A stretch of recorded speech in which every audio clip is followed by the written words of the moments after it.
रोशनी में सड़कों पर नहीं हो सकता जब तक कि उसके पीछे पावर का बैकअप ना हो। जिस तरह से मुसलमानों को बिला वजह काटा, मारा, जलाया जा रहा है और फिर उनके घरों पे बिला वजह बुलडोजर चलाया जा रहा है, ये और कुछ नहीं है, सिर्फ एक आइडेंटिटी अंडर अटैक है। यानी कि माइनॉरिटीज को किसी भी तरह सप्रेस और ऑप्रेस करना है।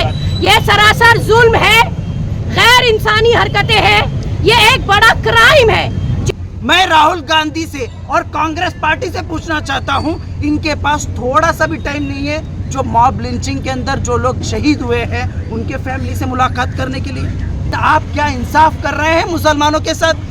कितने लोग यहाँ पर शहीद हुए और कितने मसाजिदों को यहाँ पर शहीद किया गया और कितने प्रॉपर्टीज को यहाँ पर डेमोलिशन किया जा रहा, लेकिन किसी के घर को ना कांग्रेस पार्टी गई, ना कांग्रेस के लीडर्स गए और ना नाम निहाद जो शायर बनकर शायरी करते फिरते हैं इमरान प्रतापगढ़ी, ना वो गए। BJP Shem Shem Shem Shem Shem Shem, mob lynching रोकना होगा, रोकना होगा, रोकना होगा, वरना तुमको जाना होगा, जाना होगा, जाना होगा। BJP Shem Shem Shem Shem Shem, mob lynching रोकना होगा, रोकना होगा, रोकना होगा, वरना तुमको जाना होगा, जाना होगा, जाना होगा। राहुल गांधी चुप्पी तोड़ो, चुप्पी तोड़ो, चुप्पी तोड़ो, कांग्रेस पार्टी चुप्पी तोड़ो, चुप्पी तोड़ो, चुप्पी तोड़ो। मल्लिकार्जुन खड़गे बीजेपी से डरना बंद करो, बंद करो, बंद करो। मुसलमानों के लिए बात करो, बात करो, बात करो। बीजेपी गवर्नमेंट की जो अचीवमेंट्स हैं और जो कंट्रीब्यूशन है, गैर इंसानी कंट्रीब्यूशंस और इनकी achievements in crime and corruption, वो पूरा मुल्क देख रहा है, पूरी दुनिया देख रही है। खास तौर से लोकसभा इलेक्शन के बाद से बीजेपी बहुत खुल के आ गई है अपने उन विंग्स के साथ जिनको हम बोलते हैं गुंडे, ठीक है ना। ये आपके बजरंग दल हो कि आपके आरएसएस के और जो भी वीएचपी वगैरह हो, कि इन्होंने एक नया खेल शुरू कर दिया है। अब मैं समझती हूँ आने वाले दिनों में ओलंपिक्स में ये गेम जाएगा इंडिया की तरफ से, या इंडिया का नेशनल गेम होगा लिंचिंग। खास तौर से मुसलमान हर तरीके से अंडर अटैक है, दाढ़ी हो तो अंडर अटैक, टोपी लगाए तो अंडर अटैक, और मुसलमानों की औरतें हिजाब पहनती तो अंडर अटैक, घर भी अंडर अटैक, मस्जिद अंडर अटैक, मदरसा अंडर अटैक, हमारा खाना पीना, यहाँ तक कि हमारे फ्रिज वो भी अंडर अटैक है।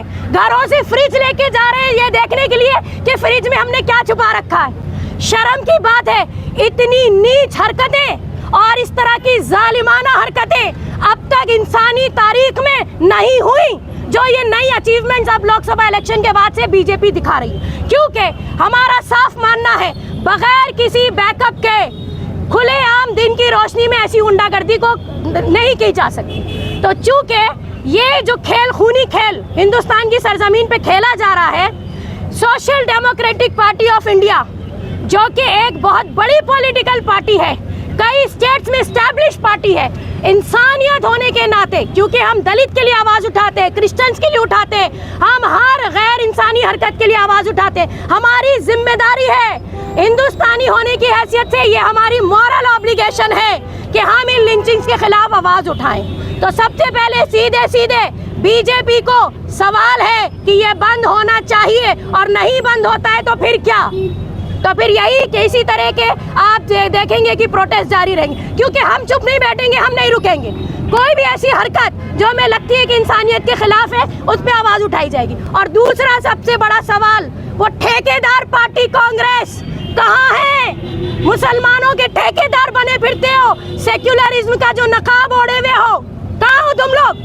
मुसलमानों से वोट बटोर बटोर के, मुसलमान लंबी लाइनों में लग लग के, ये जो बेशर्मों की तरह कांग्रेस को वोट दिया गया, इनके रिप्रेजेंटेटिव्स कहाँ हो? आज क्यों सांप सूंघ गया तुम लोगों को?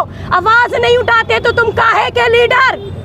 तुम्हारी पार्टीज अगर ये गैर इंसानी हरकतें हो रही है मुल्क में, इनके खिलाफ बात नहीं करते पार्लियामेंट में। अब तो 50-50 तकरीबन हो गया ना। हाँ, इतने सारे रिप्रेजेंटेटिव लोकसभा इलेक्शन में चुन के गए पार्लियामेंट में, अब उठाओ ना आवाज, अब तुम्हारे को मौका मिला है, लेकिन ये नहीं उठाएंगे, क्योंकि जो 2014 से बीजेपी कर रही है। 2014 से पहले तक वो कांग्रेस करती आई है और कांग्रेस बराबर खामोश रह के साइलेंटली इनका साथ दे रही है। सवाल दोनों से है, बीजेपी से और कांग्रेस से। और दूसरी बात, हम किसी पॉलिटिशियन पे डिपेंड नहीं है। ये मुल्क की जमीन, यहाँ का आसमान, यहाँ का कॉन्स्टिट्यूशन, फंडामेंटल राइट्स हमारे हैं, हमें कोई रोक नहीं सकता इनको प्रैक्टिस करने से। पूरे भारत देश के अंदर social democratic party of India SDP पूरा नेशन वाइड में ये एहतजाज कर रही है, जो लगातार जो हर 24 घंटे में एक मुसलमान की या तो क्रिश्चियन की या तो दलित की लिंचिंग हो रही है। ये बहुत ही दुख की बात है। तीसरी मर्तबा जो नरेंद्र मोदी प्राइम मिनिस्टर बनने के बाद लगातार पूरे देश भर में जो मॉब लिंचिंग की जा रही है, मुसलमानों को टारगेट बनाया जा रहा है और मुसलमानों के घरों को, प्रॉपर्टी को, मस्जिदों पर बुलडोजर चलाया जा रहा है। हम देख सकते हैं कि सैकड़ों ऐसे केसेस हमारे सामने नज़र आ रहे हैं। इवन जो स्टेट में, ऐसे स्टेट्स में जहां पर दिल्ली में आम आदमी पार्टी सरकार में है, लेकिन वहां पर मस्जिदों पर डेमोलिशन किया जा रहा है। टीएमसी की सरकार वेस्ट बंगाल में ममता बनर्जी है, लेकिन उसके बावजूद भी वहां पर मुसलमानों को मॉब लिंचिंग की जा रही है।